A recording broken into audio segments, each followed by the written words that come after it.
When I was in my early teens, I watched my older brother nearly get jumped for his North Face jacket. I later found myself at a basketball tryout where I switched my ice green 10s off for my basketball sneakers, only to finish the tryouts and go back into the stands and realize that my sneakers were missing. I started to believe that if you bought yourself really nice things, then you were attracting attention that you didn't need and giving people a reason to rob you. And so that early childhood experience led me to believe that I didn't want nice things because I didn't want to compromise my safety. And that belief is one of the insecurities that is driving my behaviors today. I no longer live in an unsafe neighborhood. I'm no longer putting myself in unsafe environments, and I like nice things. And so I'm starting to lean forward and get those nice things with the expectation that I'm not going to get robbed or draw unnecessary attention to myself because that insecurity isn't valid. The second one that's driving my behavior is that I started my company when I was 18 years old. And the thing that helped make me really successful in the early days was going around and kind of leaning into the fact that I didn't know anything. And so I was seeking out mentorship and guidance and experience from those who had been through it already. And that's not to say that I'm walking away from that feeling, because I know the more you know, the less you actually know. But I started to tell myself that I didn't know much, and so I wasn't worthy of sharing the advice and the experience and the lessons I was learning. And here I am now, nearly 13 years later, and I've been through so many business challenges and have learned so much. And I need to pull myself out of this mindset that I don't have a lot of experience that's worth sharing, because the truth is that I do. And so I've been pushing against that second insecurity, that I'm too young and maybe don't have the experience, when the reality is I'm old enough and I've had over 10 years of experience in education and in entrepreneurship and as a leader.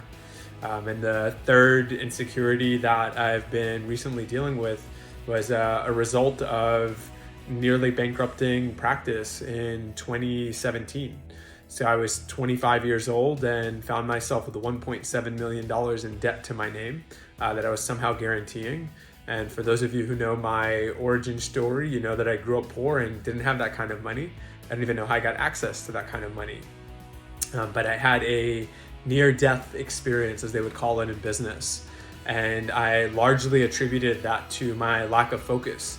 I was traveling a lot, I was attending a lot of conferences, I was sharing the story around the work that we were doing, trying to inspire people to support what we were doing, and at the same time learn from the work that we were doing. And I fed myself this belief that it was that travel at those conferences, it was the lessons that I was sharing. I was spending too much time learning about what was happening in our industry and too much time teaching and sharing those lessons, that I lost focus and nearly bankrupted the business because of that. And the truth is, those two things weren't even related. Yes, I was spending a little bit too much time on the road, but you don't have to go all or nothing. And I don't know that I had the team or the right structure in place to be able to do that. And so I have now been unlearning that it wasn't the learning and the teaching that I was doing that created that, but other structures. And so those three insecurities have been the ones that have been driving my behavior today. I have to admit, this is a very uncomfortable exercise, and it's even more uncomfortable getting on camera and sharing my insecurities with people I haven't had the opportunity to meet yet. But I know that the only way to get through them is to put them out there and push past them. And today I'm intentionally finding myself in situations where I'm buying things that I think are nice and they're expensive, because I'm not afraid that I'm going to get robbed or draw unnecessary attention to myself, especially if they're things that I want or that I like. I'm out there now sharing my advice and my perspective in groups and in individual settings and contexts with aspiring entrepreneurs and people who are interested in education, as someone who has over a decade of experience in the space. And I'm out here again now, putting myself out there, learning and sharing with the sake and hope that other people are learning from it and getting something of value from it. And all three of those are a direct response to these insecurities that have been uncovering the last few months, and I'm out here now sharing.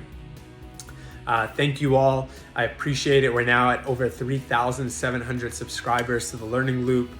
The momentum continues. I hope that you've been getting value out of it. I've started to hear from some of you about how you're using some of this content and sharing it with your teams, inspiring them to keep moving forward, and also pushing them to get their thinking moving in the right direction. If you could share it with more people, I would greatly appreciate it as we continue to expand this community and move forward together. Go out there and get after it.